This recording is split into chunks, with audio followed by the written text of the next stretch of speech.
Only be strong and very courageous.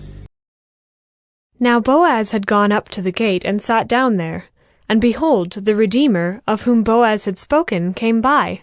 So Boaz said, "Turn aside, friend. Sit down here." And he turned aside and sat down. And he took 10 men of the elders of the city and said, "Sit down here." So they sat down. Then he said to the Redeemer, Naomi, who has come back from the country of Moab, is selling the parcel of land that belonged to a relative, Elimelech. So I thought I would tell you of it and say, buy it in the presence of those sitting here and in the presence of the elders of my people. If you will redeem it, redeem it. But if you will not, tell me, that I may know. For there is no one besides you to redeem it, and I come after you. And he said, I will redeem it.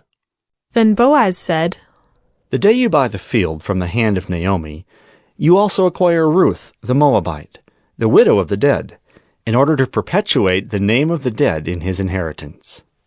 Then the Redeemer said, I cannot redeem it for myself, lest I impair my own inheritance.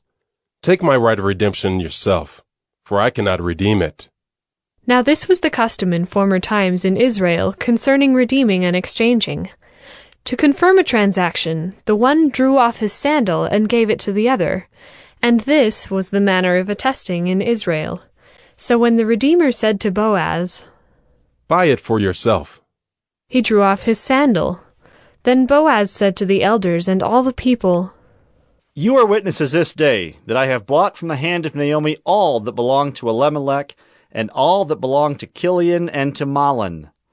Also Ruth the Moabite, the widow of Mahlon, I have bought to be my wife, to perpetuate the name of the dead in his inheritance, that the name of the dead may not be cut off from among his brothers and from the gate of his native place. You are witnesses this day.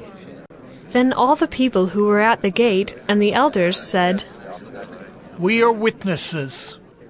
May the Lord make the woman who is coming into your house like Rachel and Leah, who together built up the house of Israel.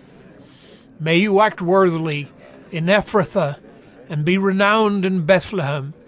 And may your house be like the house of Perez, whom Tamar bore to Judah, because of the offspring that the Lord will give you by this young woman. So Boaz took Ruth, and she became his wife. And he went in to her, and the Lord gave her conception, and she bore a son. Then the women said to Naomi, Blessed be the Lord, who has not left you this day without a redeemer, and may his name be renowned in Israel. He shall be to you a restorer of life, and a nourisher of your old age, for your daughter-in-law who loves you, who is more to you than 7 sons, has given birth to him. Then Naomi took the child and laid him on her lap, and became his nurse. And the women of the neighborhood gave him a name, saying, A son has been born to Naomi. They named him Obed.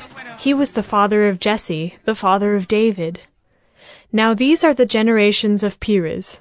Perez fathered Hezron. Hezron fathered Ram. Ram fathered Amminadab. Amminadab fathered Nahshon. Nahshon fathered Salmon. Salmon fathered Boaz. Boaz fathered Obed.